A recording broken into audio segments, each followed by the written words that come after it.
Olá, sou Dirce Alves. Este é o RMA Talks, o podcast do escritório Ronaldo Martins e Advogados, que traz informações sobre negócios, economia e direito. Hoje estamos aqui no estúdio com o Dr. Ednei Ferrari, que é líder da área civil do Ronaldo Martins.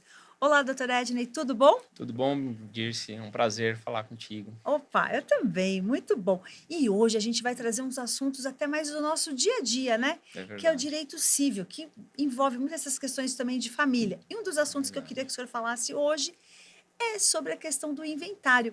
Parece que tem novas leis nessa área de inventário, é isso? Tem sim, Dirce. Na verdade, não é lei, né? É uma resolução. Ah, Recentemente, resolução. é uma resolução do Conselho Nacional de Justiça, né? Tá, Então, recentemente, já há algum tempo, houve-se a permissão da realização de inventários pela via extrajudicial, tá? tá. Isso é uma demanda do próprio Poder Judiciário em razão do alto volume, né, de inventários e que atravancava um pouco o andamento do próprio judiciário por um volume exagerado, Gigantesco, né? gigantesco, exato. Então, já há algum tempo se permitiu que os inventários fossem realizados pela via extrajudicial.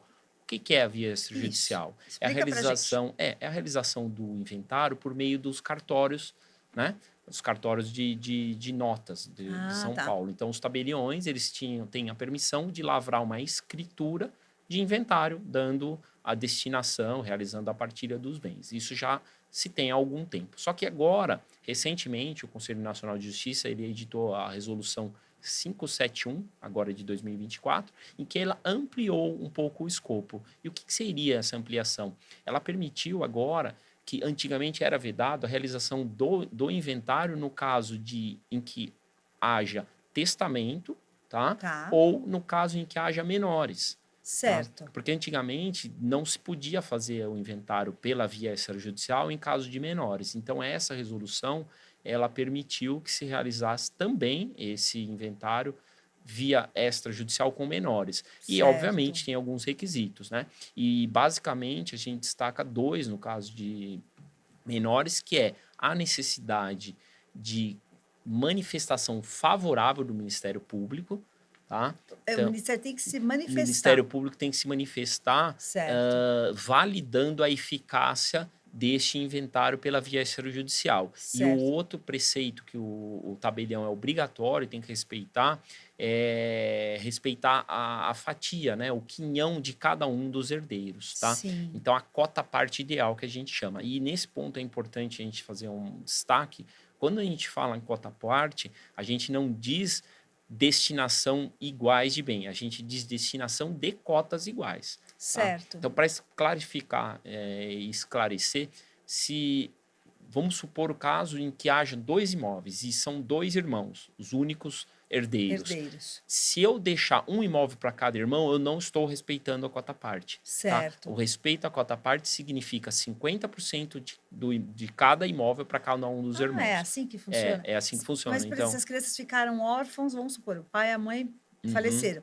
Então, vai ter que ser dessa forma, 50% de imóvel e Exato, porque você 50% do tem que outro. respeitar o que é um ideal. Isso Ah, que é um que pressuposto, interessante. porque eventualmente pode ter um imóvel que tem um valor maior que o Sim, outro, enfim. localização, Então, tudo influi, como né? é um inventário que trata de incapazes, está sendo realizado pela via extrajudicial, houve essa exigência legal, né? E a outra é a manifestação favorável do Ministério Público, Certo. tá? Então, Então, isso também garante que tenha sido feito um acompanhamento, né? exato, garante que. Perfeito. Outro ponto também dessa resolução que a gente acabei até não mencionando, que se trata do divórcio também, né? Verdade.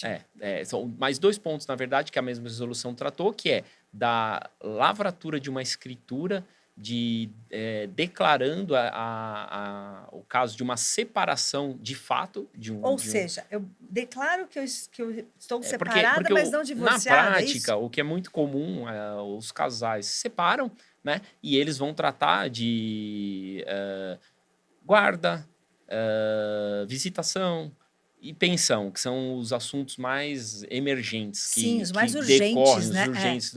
Porém, a separação do casal, no caso, o divórcio, ele acaba ficando relegado para um segundo momento, enfim.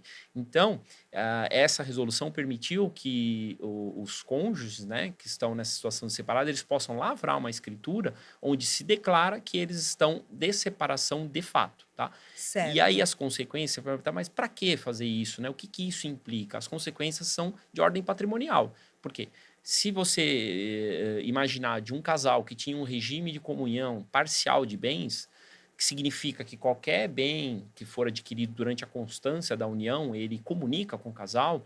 Então, se você tem uma escritura de separação de fato e um dos cônjuges adquire um patrimônio durante esse estágio, né, essa fase de separação, ele não vai se comunicar, porque já Sim. tinha uma declaração, tá? Então, Ele resguarda, né, para os ele dois tem lados. algum resguardo do ponto de vista patrimonial, tá? E antigamente não tinha uma solução a respeito desse caso, tá? Puxa, então era terrível, né? Então, se É, de repente você está separado e você comprou um outro imóvel, ganhou na e loteria, se você ia ter não que tivesse dividir. realizado o seu divórcio ainda, você teria, sim, consequências aí negativas do ponto de vista patrimonial, né? Importante dizer que não existe a figura do separado de fato, tá? A pessoa continua casado, mesmo com Entendi. a declaração, mas ela tem essa situação prática de que ela não convive mais com o cônjuge. Mas e a questão, por exemplo, de guarda das crianças? Ainda tem que ser via judiciária. Para você poder fazer o divórcio efetivamente, né, na via extrajudicial, o requisito essencial e imprescindível é que a questão referente à guarda, visitação e pensão já tenha sido definido no No judiciário, tá? judiciário. Esse você realmente vai precisar entrar com, caso não haja um consenso, ou mesmo que haja, isso tem que ser homologado, no caso de consenso, tem que ser homologado na justiça, né? Ou caso não haja um consenso, você tem que entrar com processo para que Processo. essas questões sejam regulamentadas. Mas a partir da regulamentação dessas questões, né, guarda, visita e fixação de pensão alimentícia, você fica apto para poder dar entrada com o divórcio pela via judicial, né? E eventualmente você pode até me perguntar e entender, mas por que eu vou ir para a via extrajudicial? E aí o ponto é um só, celeridade, né? Celeridade é muito mais Celeridade. rápido, né? Hoje a gente consegue fazer uma escritura em um dia, Em um dia. a depender do volume de Sim, serviços, do do cartório. tabelião, Mas não enfim, é do nenhum cartório. absurdo, né? Mas assim, não é para demorar mais do que 3, 4 dias, tá? Então Que você ganha bacana. uma celeridade muito grande e desafoga o poder judiciário também. Sem dúvida, acho que essa é uma outra grande vantagem, É. né? Aproveitando o senhor que é da área civil, eu quero aproveitar e falar um pouquinho sobre as leis do consumidor. E agora a gente tem a nossa tal da inteligência artificial, né? Uhum. E aí a gente fica pensando, como é que ficam as relações de consumo, né? Porque às vezes a pessoa compra uma coisa que mostrou que era uma coisa e não era, né? Conta um pouquinho de como que vai se dar esse novo cenário. Vamos pensar nas nossas relações do Esse é dia a um dia. tema aí bem recente de debate que está sendo aflorado aí, né? Então, a gente hoje é inundado ali pela inteligência artificial que está em todo local aí, né?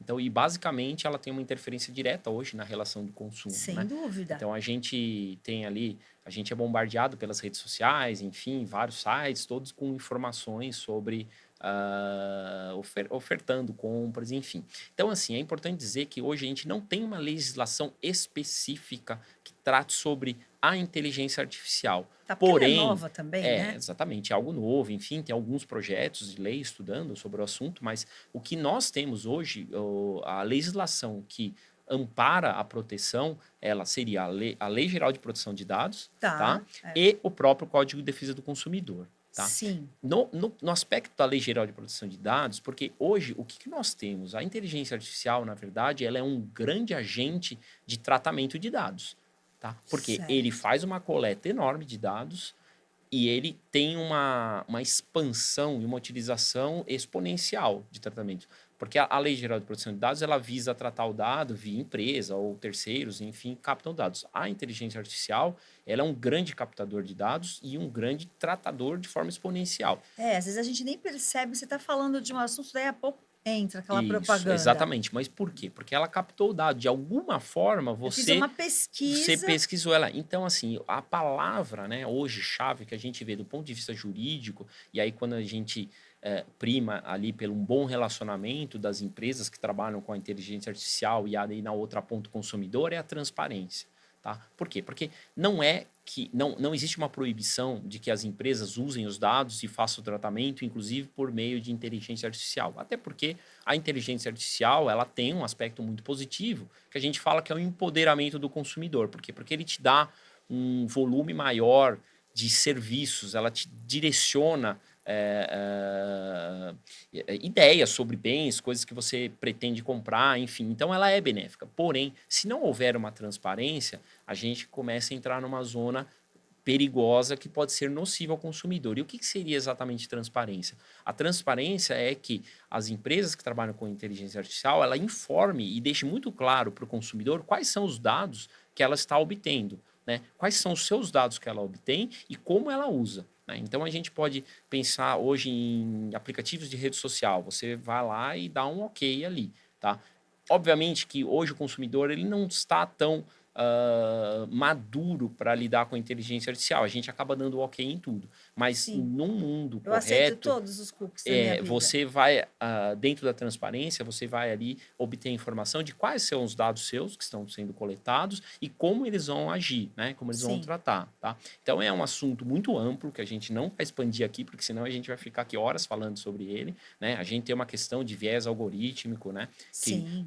Que o viés algorítmico é o treinamento da inteligência artificial e quais são os algoritmos que aquela inteligência artificial está captando para poder vender um serviço, né? Então, é uma questão muito, muito ampla. Mas, focando aqui no consumidor, o importante é a transparência, que ele informe o consumidor e ele saiba quais são os dados e ele tem a possibilidade, caso ele não concorde, de discordar e desabilitar a informação e, eventualmente, ter como acionar a empresa e falar, olha, eu não quero que você me mande essa informação, eu não quero que você me pegue esse tipo de dado, porque eventualmente ele pode estar pegando o seu dado, monitorando o seu celular. Sim. E identificando quais são as compras que você faz, quais os sites que você visita, eventualmente qual que é o trajeto que você faz da sua casa, sim, quais as suas rotinas. Então, a gente tem uma série de aplicativos hoje que podem estar...